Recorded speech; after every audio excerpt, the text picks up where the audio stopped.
yang harusnya kita miliki. Sama pula dalam perjalanan dakwah.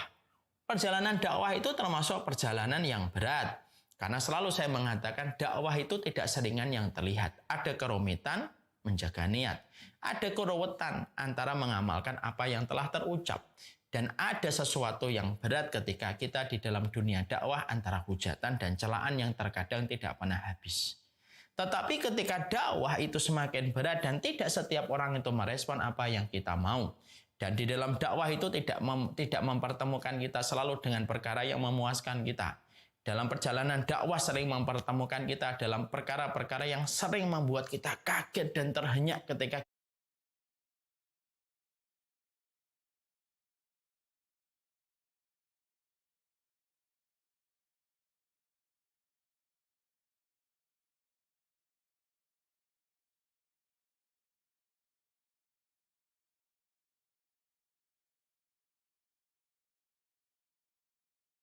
kita tidak sadar dan tidak pernah menyangka di dalam dunia dakwah itu kita mendapatkan cobaan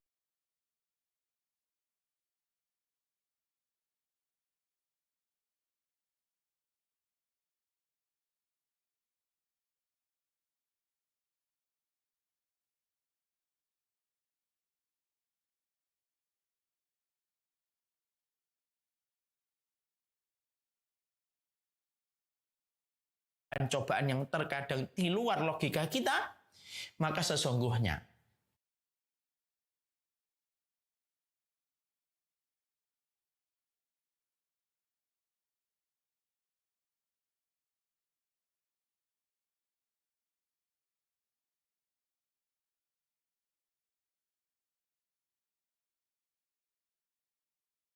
air yang mampu untuk membasuh betapa beratnya hati kita.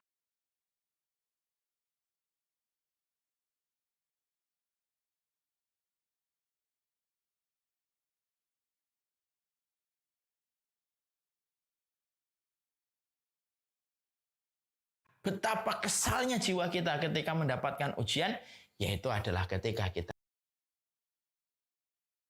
berkata kepada apa yang kita temukan dalam ujian dakwah. Wal aqibatu lil muttaqin. Kesudahan yang baik itu selalu bagi orang yang bertakwa. Jadi akhirnya enak. Sama pula ketika mendidik anak. Mendidik anak itu bukan sesuatu yang gampang, terutama ketika mereka kita perintahkan untuk sholat. Ada salah satu ikhwan yang saya cintai karena Allah, beliau cerita setiap beliau itu berkata, saya harus pulang Ustadz, karena besok kalau saya nggak pulang, anak-anak saya tidak ada yang membangunkan sholat subuhnya. Maka akhirnya walaupun akhirnya setiap malam terkadang pulangnya itu tengah malam gitu. Lalu dia bersabar ketika dia memerintahkan anaknya itu sholat. Allah menyampaikan pada salah satu ayatnya yaitu adalah ketika Allah berkata, wa'mur ahlaka bis sholat wastabir alaiha. La nas'aluka rizqa, nahnu narzukuka wal aqibatu littaqwa. Allah menyampaikan pada ayat ini, dan perintahkanlah kepada keluargamu mendirikan sholat dan bersabarlah kamu di dalam mengerjakan. Artinya, ketika seseorang itu memerintahkan anaknya dan keluarganya untuk sholat dan menyuruh anaknya dan keturunannya bersabar atas perintah sholat itu, Allah menyampaikan, kami tidak meminta rezeki kepadamu, tetapi kamilah yang memberikan rezeki. Yang unik dari ayat ini setelah Allah menerangkan tentang beratnya memerintahkan anak kita sholat, Allah menyampaikan sebuah kata-kata manis di penghujung ayatnya. Wal aqibatu littaqwa. Kesudahan itu bagi mereka yang bertakwa.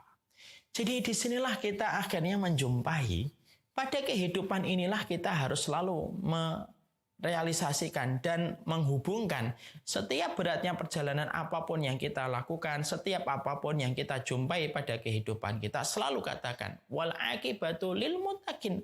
Selalu akibat yang baik itu, berkesudahannya itu selalu menjadi orang yang bertakwa. Kalau setiap orang yang beriman pada setiap kehidupannya, pada setiap ujian, pada setiap rintangan yang dia temui, selalu mereka itu memahami dan mengimani ayat wal aqibatu lil muttaqin akan menjadikan seseorang itu betul-betul dalam kondisi dia berada pada optimisme. Karena dia tahu ujung dari ketaatan itu selalu bermuara pada manisnya takdir yang akan kita peroleh. Perhatikan Nabi Musa. Bukankah kesudahan dari peperangan antara Nabi Musa dengan Fir'aun itu berujung baik bagi Nabi Musa? Siapa yang menang? Bukan Fir'aun yang menguasai negeri Mesir. Siapa yang menang? Bukan Qarun yang menguasai pundi-pundi ekonomi di negeri Mesir. Tetapi kemenangan itu adalah bagi Musa. Persis dengan apa yang Allah sampaikan. Wal aqibatu lil muttaqin. Kesudahan yang baik itu selalu menjadi orang yang bertakwa. Sama pula kita menjumpai ketika Nabi Ibrahim berhadapan dengan Namrud.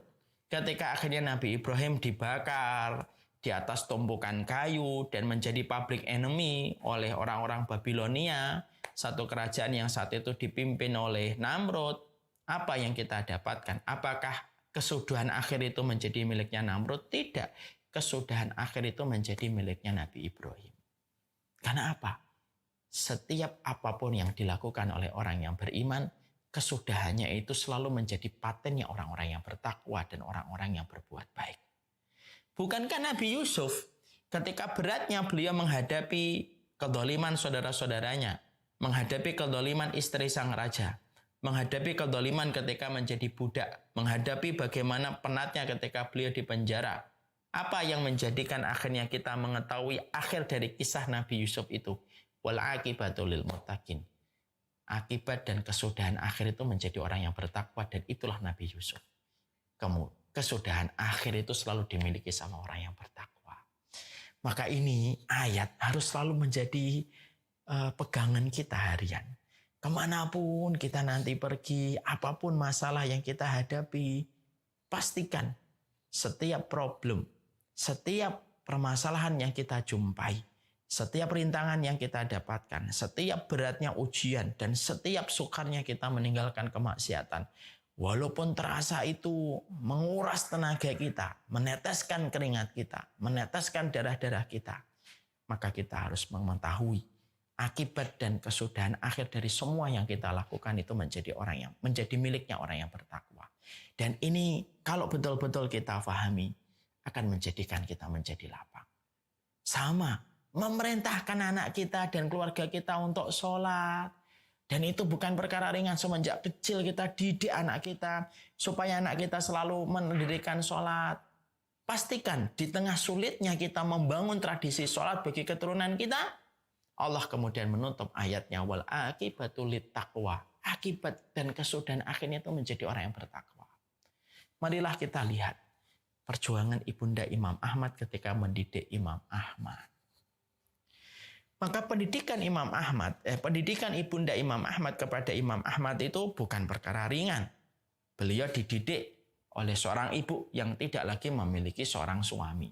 Dididik, diarahkan oleh Ibunda Imam Ahmad untuk terus semenjak kecilnya tidak pernah jauh dari masjid, tidak pernah jauh dari majelis ilmu, tidak pernah jauh dari para ulama. Maka Masya Allah, bahkan saya pernah membaca dalam salah satu kisah sejarah biografi Imam Ahmad, ibunya Imam Ahmad itu sebelum subuh selalu menggendong anaknya. Imam Ahmad itu digendong itu anaknya untuk pergi ke masjid, menerjang dinginnya malam, hanya untuk meletakkan Ahmad kecil di tengah-tengah masjid supaya menyaksikan sholat subuh. Dan itu dilakukan tiap hari dan tiap waktu. Tapi perhatikan, apa akibat dan kesudahan yang dilakukan oleh ibunya Imam Ahmad? Wal aqibatu lil muttaqin. Kesudahan akhirnya itu menjadi milik orang-orang yang bertakwa. Apa kesudahannya ibunya Imam Ahmad? Hari ini tinggal menanti amal jariah dari anaknya ketika anaknya menjadi ulama besar, menjadi imam ahlu sunnah. Ketika anaknya menjadi orang yang ditakdirkan oleh Allah dengan usahanya mampu menghafalkan 1 juta hadis secara matan dan secara sanad. Masya Allah itu. Dan itulah akibat bagi orang yang bertakwa. Jadi beratnya orang yang taat kepada Allah, beratnya perjalanan kita meninggalkan kemaksiatan, apapun itu, beratnya kita mendidik anak supaya anak kita itu selalu terjaga dalam atmosfer sholat. Dalam setiap perjalanan Allah menceritakan tentang para nabi dan para rasul, selalu ada kata yang Allah sebutkan, wal aqibatu lil muttaqin. Kesudahan akhir itu menjadi kesudahan bagi mereka yang bertakwa. Makanya inilah yang menjadikan kita di dalam kehidupan kita menghambakan diri kepada Allah ketika kita diperjumpakan oleh Allah dengan berbagai macam kesulitan, dengan berbagai macam kesukaran dalam perjalanan kita menghambakan diri kepada Allah, tetaplah di sini dan tetaplah memegang teguh apa kebenaran yang sudah kita pegang. Gigitlah gigi kamu, gigitlah apapun kebenaran yang sudah kita dapatkan dengan gigi geraham kita. Gigitlah dengan geraham kita apapun kebiasaan dan ketaatan yang sudah Allah berikan kepada kita. Tidak lama, ujung kesudahannya selalu manis bagi orang yang bertakwa. Bukankah kita menjumpai Ibunda Maryam? Apa sih kekurangan Ibunda Maryam? Ibunda Maryam itu ibunda yang sangat dicintai oleh Allah, disucikan rahimnya.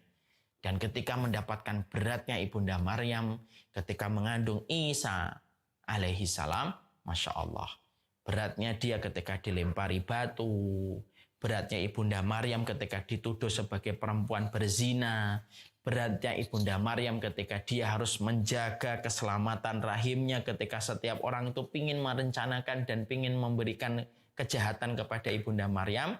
Ibunda Maryam tetap dalam kondisi istiqomah dia dengan apa yang Allah berikan. Karena Ibunda Maryam yakin bahwasanya kesudahan dalam perkara yang dia peroleh, kesudahan dari apa yang dia lakukan, kesudahannya itu selalu baik bagi orang yang bertakwa. Ayat ini tuh enak betul.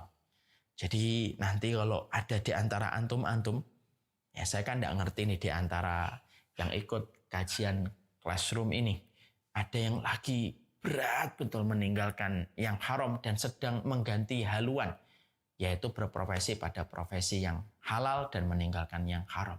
Kalau tiba-tiba mulai tergoda kembali, ada tawaran yang kembali, lalu ada tarikan-tarikan lagi untuk kembali kepada profesi yang haram, mungkin saatnya antum merenungkan sebuah ayat yang menjadi kaedah robbaniyah yang kita praktekkan. Wal akibatu lil muttaqin. Kesudahan yang baik itu selalu menjadi miliknya orang yang bertakwa. Itu pula yang menjadikan akhirnya kita memahami siapapun hari ini yang sedang istiqomah dalam perjalanan hijrahnya. Dan perjalanan hijrah saya tidak pernah mengatakan hijrah itu mudah. Hijrah itu berat. Karena yang paling berat bukan komitmen hijrahnya, bukan ketika deklarasi hijrahnya, bukan itu yang paling berat. Yang paling berat dalam hijrah adalah setelah kita mendeklarasikan tobat dan hijrah, itu yang paling berat. Ketika kita merasa hijrah ini melukai kaki kita, menjadikan keringat kita bercucuran, menjadikan darah kita menetes karena beratnya kita menjaga komitmen kita untuk merubah kompas kehidupan kita menuju kepada Allah. Ingatlah, wal akibatu lil muttaqin. Kesudahan yang baik itu selalu menjadi miliknya orang yang bertakwa. Dan saya sampaikan, hari ini ketika ahlul batil senang-senang di atas panggung kebatilan, lalu mereka merendahkan orang yang memegang komitmen kepada syariat Allah, merendahkan orang-orang yang mereka mengikuti kebenaran, diremehkan, dilecehkan, diolok-olok, dimaki-maki, dicarikan berbagai macam perkara-perkara yang menjerumuskan orang-orang yang beriman supaya mereka semakin jatuh. Hari ini ketika kita merasa orang-orang yang berada dalam kebatilan kok gituin banget ya kita ya. Padahal kita kan sejatinya cuma pingin supaya kebenaran itu ditanamkan pada kehidupan. Kalaupun kita melihat ahlul batil hari ini sedang bertepuk tangan, bergembira, jingkrak-jingkrak ketika mereka menikmati apa yang mereka lakukan. Selalu yakin Allah itu tidak pernah salah ketika mengatakan wal akibatu lil muttaqin. Kesudahannya itu bukan milik mereka. Kesudahannya adalah bagi mereka yang beriman dan bertakwa. Dahsyat ya ini. Makanya ayat ini luar biasa. Ayat ini memberikan kekuatan ekstra. Ayat ini bagaikan air yang dingin di tengah teriknya matahari yang membakar kerongkongan kita. Ayat ini bagaikan angin yang segar di tengah gerahnya cuaca dan di tengah gerahnya hawa panas yang membakar kulit kita. Wal akibatu lil muttaqin. Selalu menjadi kesudahan itu menjadi miliknya orang yang bertakwa dalam setiap kebaikan kita. Inilah kaidah yang kita pelajari. Kaidah ini merupakan kaidah yang ke-15. Kaidah ini sejatinya memberikan kepada kita banyak sekali hal yang meringankan beban kita. Antum-antum kan Mungkin sudah mulai ada yang goyang gitu, goyah ketika belajar dari hari pertama sampai hari yang ketujuh. Ingat ayat ini, pas ini. Ayat ini kita bahas pada hari yang ketujuh. Kalau sudah mulai ada yang goyang, sudah mulai ada yang mulai bosen gitu. Karena beratnya perjalanan estafet kita membahas kitab ini dan kita baru sampai kaidah 15 hari yang ketujuh, padahal ada 20 hari yang nanti kita komitmenkan untuk menyelesaikan buku dan kitab ini. Sekali lagi, berpegang ikhwan, berpegang ikhwati, bapak dan ibu berpeganglah. Dan ini juga untuk saya yang juga tidak ringan menyampaikan ini setiap harinya dan setiap waktunya. Wal akibatu lil muttaqin wal akibatu lit taqwa. Selalu kesudahan akhir menjadi orang yang bertakwa. Didiklah anakmu dengan ketaatan sama Allah, walaupun itu walaupun anak itu merengek-rengek, walaupun anak itu nangis, walaupun anak itu pingin dengan sesuatu yang mereka mau dan tidak mau dengan apa yang kita ajarkan kepada mereka, tetap sabar, ajarin mereka tentang Allah dan Rasulnya. Wal akibatu lil muttaqin. Seorang suami yang terus mendidik keluarganya, istrinya, dan anak-anaknya supaya berada pada track yang benar ketika taat kepada Allah. Dan hari ini merasakan berat. Wal akibatu lil muttaqin. Kesudahan akhirnya itu selalu menjadi orang yang bertakwa. Ya Allah, ternyata ayat-ayat Allah itu enak betul kalau kita kaitkan pada kehidupan kita sehari-hari. Semoga Allah selalu menerangi hidup kita dan hari-hari kita dengan cahaya kitabullah.